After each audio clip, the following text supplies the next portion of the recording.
It's time to start. I just started recording this I'm going to put it on YouTube and Facebook for the folks who would normally be here on Sunday morning. But before I do, I have a really cool thing for Diego. He's been working hard for this. Diego came to us, what has it been, about 3 years ago, where you asked us to help you out. He had dropped out of public school because they're idiots and they don't know how to teach people right. Okay, we won't say that. We won't be that mean to them, but they weren't connecting. He wasn't understanding things. And we said we'd help him out. And he has been really diligent. Oops. I need that plastic part. Something happened it shouldn't have left. Really staticky. And he kept working and working and working, and everything we'd give him, he'd work hard at it. And he's practically been one of our most diligent students ever. So, Diego, now this is all going to be in mirror on the internet, but he's got his diploma. Just came in the mail. I signed it. There you go, Diego. Woo.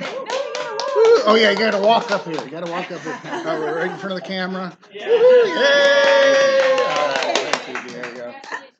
Good.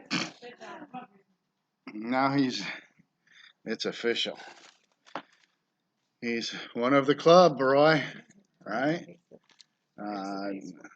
Kayla's got her diploma coming. She's graduating also. She's finished her work also. So praise the Lord for that. I'm really excited for those two.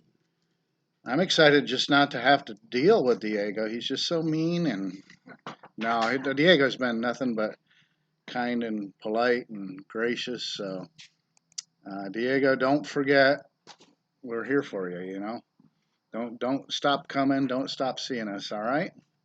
Did y'all just started doing it? Here. We've done it a couple of times. We've done it. We've been doing it online when during the COVID, and then last was it 2 weeks ago we did something out at Fort Hamer, and then a week ago we did it at Fort Hamer, and then today we're doing it here, and we're just picking different places. So if you make sure we have your text, your phone number, so we'll text you wherever things are going to be. Okay, Roy, make sure Mrs. Herman has yours too. All right. So good to have you two boys here. You two boys, you're not boys, you're men now. All right. All right. We're doing a series we started a couple weeks ago on Joseph. Somebody tell me something about Joseph. What do you know about Joseph? Roy, what do you know about Joseph? Tell me one thing you know about Joseph. Huh? Oh, no, that's Jonah. That was Jonah. Jonah's, yeah. All those J people there, what was it? Wasn't he the keeper? No. Oh, he's the father of. Alright, he's not the father, but. Yeah, he's. Joseph? All right, go ahead. Yeah, if it's different Joseph, but yes, he is. Oh, Joseph. yeah. There's two Josephs. Yeah. No, Old Testament Joseph. No. You got New Testament Joseph going on. He was like, you were telling him no, and I'm like, no, he's right. Yeah, okay. Not the one he's talking I wasn't about. understanding yet. He's the second youngest of Jacob. One of the youngest sons of Jacob. And he was given a coat of many colors to show that he was the favorite. And Jacob loved him a lot. He really, and there's a reason. Jacob had 4 wives. Can you believe that? 4 wives. He started with, he wanted to marry one. Her name was Rachel. And he was tricked into marrying her sister, which I don't know how you can get tricked into that, but he was tricked into that. And he ended up marrying her sister Leah, and then he married Rachel later. And Rachel obviously was the one he wanted to marry, so she was the one he was really in love with. But Leah gave him lots of children, and Rachel didn't have any children. And it wasn't until years later that Rachel finally had Joseph. And so Joseph was really something in his dad's eye. His dad really loved Joseph, and he showed it probably too much. He gave Joseph things he didn't give his brothers. Joseph had 11 brothers and one sister.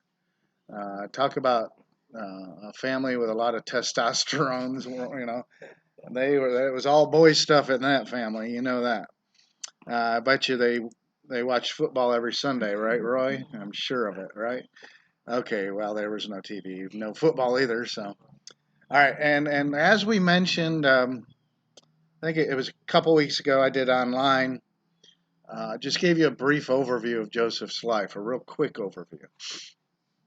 And then last week we began to go into it in more detail. And we talked about Joseph's youth and the fact that as a youth, he was having dreams that were prophecies. How can a dream be a prophecy? Diego, do you know? What is a prophecy anyway? Right. You see something in the future. Well, Joseph. Well, you know how when you dream of something, Mhm. it comes true. It's basically like that. Yeah, he was dreaming things that ended up coming true, but they were weird dreams. They weren't like he wasn't like dreaming. Oh man, this must be true. What I'm saying. You hear that? God Got is backing you thunder. up. But he was. They were weird dreams. Like he dreamt that he was out harvesting grain, and you know they used to put the grain in bundles in the field, and or the stalks of grain. And he in one of his dreams, his bundle was sitting in the field, and all of a sudden his brother's 11 bundles came over to his bundles and started bowing to it. That's a weird dream, right? That's kooky. And he thought that he told his brothers, and they got mad because that meant that he was dreaming that they were going to bow to him, and he's just the little punk, right? He's the young kid. And then later he had a dream that the moon and the stars and the moon and the sun and the moon and 11 stars bowed to him. Well, that would be his mom and his dad and his 11 brothers again. And that made even his dad mad now. But we'll get into in later weeks how they came true. So, as it turns out, Joseph's dad gave him a coat of many colors. Remember, we're dealing with thousands of years ago, dyes to make colorful things like we're so used to today. Well, here I am wearing black, but we got blue, we got teal, we got red, we got gray, we got red, you know, all pink over there. And all of us are wearing different colors. But back in those days, you pretty much whatever color your fabric came in, it came in. You know, that was it. And colorful fabric was very expensive, and his dad spent a lot of money buying him a coat, a very colorful coat, and it was a big deal. And his brothers got angry at him for that, and they hated him. So one day his brothers were out in the fields, and this is found in, I recommend you read it, in Genesis chapter 37. Genesis chapter 37. And so his brothers were all out in the field watching sheep, and Joseph was at home, and his dad said to Joseph to go give some supplies and a message to the brothers.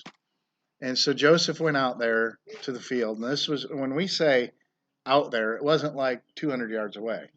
It was like a day's journey away. He had to, it was a long, long, long ways away. And when he got there, the brothers started really giving him a bad time, and they actually decided to kill him. And finally, one of the brothers decided, Reuben, one of his older brothers, said, you know what? Let's not kill him. He was trying to save Joseph's life. He said, let's just throw him in this pit, and then at least we wouldn't have killed him ourselves. He'll just die of starvation or whatever in the pit. With the idea that Reuben's idea in his head was, once my brothers leave, I'm going to come back and I'm going to get Joseph out and get him home. You know, he's trying to save his life. So they threw Joseph in this pit with the intent of him dying there. And after they did that,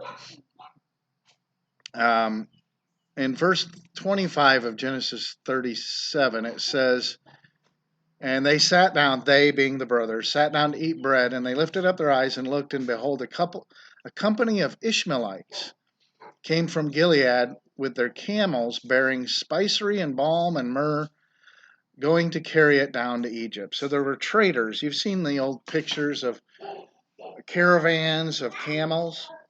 Well, they're caravans of camels. And they were heading down to Egypt to trade spices and other things to the Egyptians. And that's how they made their money. They would carry, and back in the day, they were the equivalent of today's truck drivers, but they were camel drivers, and they had their loads of loaded camels. And as they came by, one of the brothers said, hold on, where was I at? Okay. And Judah, it was Judah, said to his brethren, what profit is it if we kill our brother and hide his blood? In other words, he's saying, if we kill him, we get nothing. But if we sell him to the traders as a slave, we can make some money. So, and that was their intent. And that's what they ended up doing. And Reuben was away when that happened. So they sold their brother, to the merchants. And they got 20 pieces of silver. And Joseph ended up being taken as a slave to Egypt. When Reuben got back, he was really upset because he wasn't in the pit. Where is he? They told him what happened. So they all made a pact together, the brothers, to conceal what they did. And they took Joseph's coat of many colors and they dipped it in some blood. They splattered blood on it and took it back to their dad and said, we don't know where Joseph is, but we found this. Is this his? Knowing well it was his. And they told him that that's what they found. And this was, I'm just going to stop right there for a second. And we're not going to go much beyond this. But this is something I want you to remember. Joseph's story is a really great story in the Bible. We're going to see eventually, as we go through Joseph's life, how he saved thousands of lives, eventually including his own brother and father. He saved all of their lives by what he was doing and what God told him to do. But it didn't start out in glory and glamour. It started out in slavery, in humility, as God placed him in the position he wanted him to be in a way that Joseph would have never chosen. Joseph ended up coming out of slavery, but at this point, he was going to be humbled and he was going to be forced to do things he didn't want to do, forced to be a slave when he had been basically the favorite son of a rich shepherd. And so that's some part of the story of Joseph. I want you to bear in mind is that he had to go through tough times.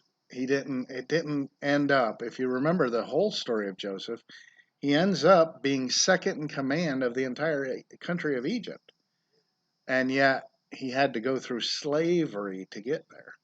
So my point is, if times get tough, don't sit around and go, oh, God's abandoned me. Maybe God has you exactly where he wants you. Maybe he's put you where you need to be prepared for the next step in your life. That's the point I want to make here with Joseph.